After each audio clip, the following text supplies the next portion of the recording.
Retiring far-right Republican Congressman Ken Buck continues to intrigue because in the past 24 hours, he has done two things.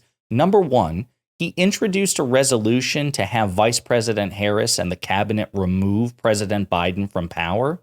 And he also went on Newsmax to viciously defend the president against impeachment inquiry conspiracy theories.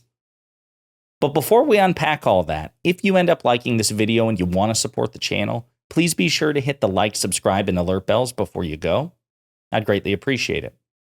All right, folks, I've talked about Ken Buck in the past because I think for a Republican, he is relatively intriguing. He is relatively unpredictable in the sense that he often takes seemingly incompatible positions. For example, and again, in the past 24 hours, Ken Buck, Republican congressman from Colorado who is retiring, introduced a resolution citing the 25th Amendment. Colorado Republican introduced a congressional resolution calling for Kamala Harris to invoke the 25th Amendment to the U.S. Constitution and remove Joe Biden because he's too old.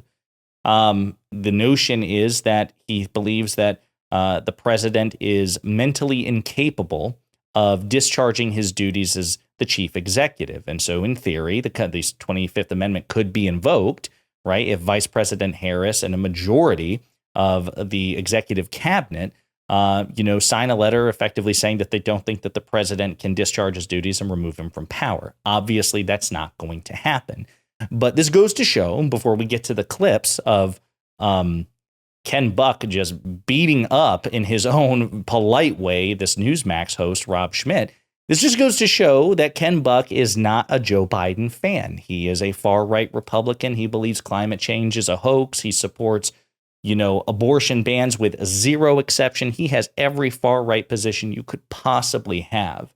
And he thinks President Biden is mentally unfit for office. And yet, the same guy will go on Newsmax and Fox News and CNN and other places and say, listen, I'm not going to vote to impeach the president because the evidence isn't there. So he wants Biden removed from office, but just via the 25th Amendment or resignation, he won't vote to impeach him because he doesn't think the evidence there. And the evidence is not there, to be very clear. So I want to play these clips from Ken Buck with a very visibly frustrated far-right host, Rob Schmit, who he doesn't really care about principle or consistency or evidence. He's just looking for any excuse possible to get Republicans to kick Joe Biden out of the presidency. We're going to play these clips and unpack them together. Start off, and I want to ask you, the point of that segment and what Caitlin was trying to do there was to get a Republican to admit that this entire thing about Joe Biden is just a ruse. You played into that pretty effectively. I want to ask you why you did that. Well, Rob, I didn't play into anything. She asked me about a particular allegation that was made that Smirnoff made that Joe Biden received $5 million. That particular allegation is not credible at this point in time. So there is no evidence that Joe Biden received money. When Senator Johnson talks about the Biden crime family and talks about the Don of the Biden crime family, you have to have evidence that Joe Biden received money or took some act specifically as a result of Hunter Biden receiving money from these various countries. No doubt Hunter Biden did receive that money. So you can see the whole time, Schmidt's like, evidence? What? That doesn't make any sense. But of course, everything that Ken Buck just said was absolutely true. But Rob Schmit decides to pick this fight anyway. And by the way, notice the framing. He's like, Caitlin was looking for somebody to say that this is insane, and you played into it. Why would you play into it? So petulant. But for whatever reason, again, Rob Schmit picks this fight. And again, it doesn't go well for him. And Ken Buck, whatever his deranged values are, is much too smart for somebody like Schmit. But play the clip and unpack it together. Hunter getting millions from a Russian oligarch. She sets up a lunch date with Joe Biden as vice president, all verified. Baturina, this oligarch, gets left off sanctions now that Joe Biden is president of the United States. She was not sanctioned when they invaded Ukraine. This woman was not sanctioned after she paid Hunter Biden millions of dollars. I mean, that right there, to me, is proof of money to the Bidens and an action being taken. Is it not? No, it's not. What made you think that she would have been sanctioned had Hunter Biden not received money? What Devin Archer said in his testimony, sworn testimony in front of the Judiciary Committee, was that Hunter Biden was in the business of appearing to sell Joe Biden's name. But he did not say, and when he was questioned by Republicans, would not say that Joe Biden was in on that process. And that's where the evidence. I have no problem saying that Hunter Biden has done terrible things. He's done illegal things. He should have been prosecuted more vigorously. And I believe that Joe Biden should absolutely come clean on this, and it is an embarrassment to the Biden family. But to say that the current president of the United States received money when he was vice president for those actions, just that there is no link there. Well, let's go back to Burisma. Right now, Hunter's best friend. So I love that he just, again, very politely just won't let Rob Schmit dictate the course of the conversation. It's actually a pretty powerful move on his part. But just to be clear on this, that conspiracy theory that Rob Schmit talked about is indeed a conspiracy theory. Number one, as Ken Buck points out, there's no evidence that Barterina, the billionaire in question, would have been sanctioned in the first place. Number one, they would need to prove that. Number two, Devin Archer testified under oath that he was paid millions of dollars for a real estate venture that had nothing to do with Hunter Biden, let alone Joe Biden. So again, Schmit was wrong on the facts there. Here's another clip. And then when you take it all together, when you take that, and then you take the fact that there's millions of dollars going to every member of the Biden family, and for some reason it needs to be laundered through these shell companies to get there. And let's start off with Ukraine. What do you say to that portion of it? Go ahead and respond to that. Yeah. What I say about Ukraine is that there were European Union officials across Europe who were asking the Ukrainian leadership to fire Shokin. This wasn't something that was a one-time deal with Vice President Biden. There were other officials. There were U.S. senators. And I think that Senator Johnson may have been one of them. And I may be mistaken on that, but I thought that he had actually asked for Shokin to be fired before Shokin was fired. So there were a number of people in the U.S. The Obama White House was praising that prosecutor general just months before they flipped and ended up pushing and leveraging that money to get him fired. Well, there were senators, there were European Union officials, there were many others that thought that Shokin was not doing a sufficient job of rooting out corruption in Ukraine and had asked for him to be fired. So the record is absolutely clear that there were advocates and there were folks who were strongly opposed to Shokin sitting in that position. So again, I just want to point out before we play the rest of the clip that that's absolutely true. It was the consensus of the European Union. It was the consensus of the Obama State Department and Republican senators like Ron Johnson. And we did discuss that. As a matter of fact, we showed the letter. They were publicly advocating for Shokin, the corrupt Ukrainian prosecutor, to be removed because he wasn't cleaning up Ukraine's persistent corruption issue.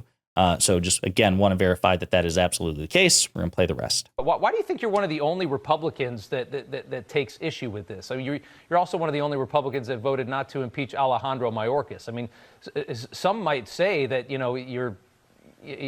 have a different agenda here.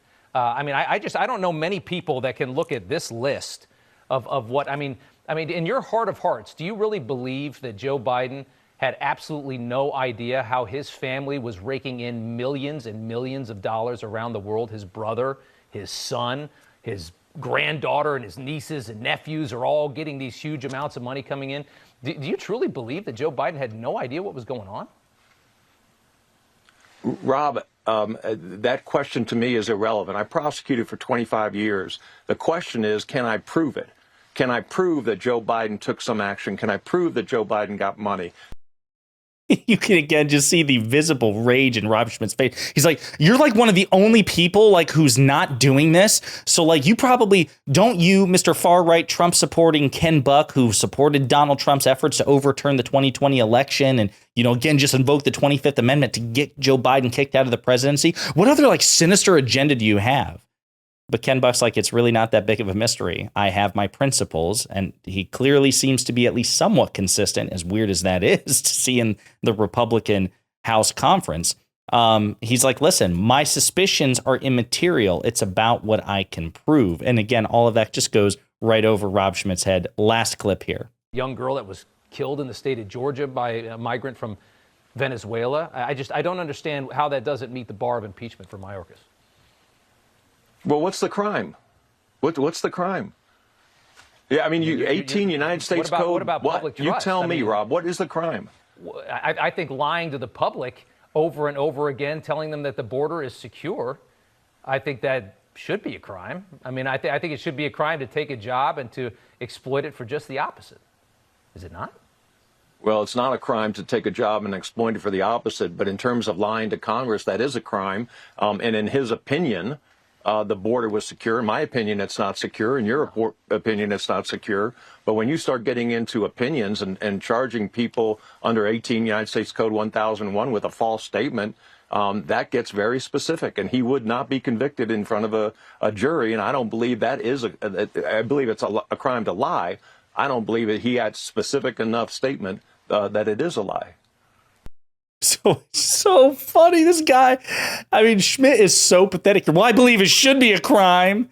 Dude, you're so pathetic. Republican elected officials, conservative thought leaders, conservative commentators are such losers. They really are. Just, oh, well, and by the way, if lying or making false statements was a crime under any circumstance, oh my God, we would have 91,000 more indictments to make against your cult leader, Donald Trump. So Ken Buck is basically signaling that, like, Rob, we really don't want to go down that road. We're Republicans. If lying becomes a prosecutable or an indictable offense, or indeed even an impeachable offense, you know, it's curtains for that entire party, because Democrats would then be able to impeach. They would have been able to impeach every member of the Republican or the Trump White House. And presumably, if Trump wins the next election, God forbid, they would have the same ability there. When you impeach somebody, you have to impeach them for treason, bribery, high crimes, and misdemeanors. And Ken Buck saying there's simply the facts don't support impeaching President Biden or Secretary Mayorkas for those reasons. But just seeing Schmit struggle here and flounder in his impotent despair, knowing that nothing he believes matters in the end and will make a material difference in anything. Joe Biden will remain president of the United States. Alejandro Mayorkas will remain the Secretary of Homeland Security, whether Schmit likes it or not. The despair and the frustration it's exquisite. I love it. I love it. I love that impotent rage from them because they're so pathetic. And Ken Buck continues to intrigue me. It's his views, his values, his policy positions are ridiculous, but I don't know. It's like he's found a way to simultaneously be so stalwartly against Joe Biden, but also defy the rest of his conference by refusing to impeach the guy. Fascinating stuff. Let me know what you think in the comments.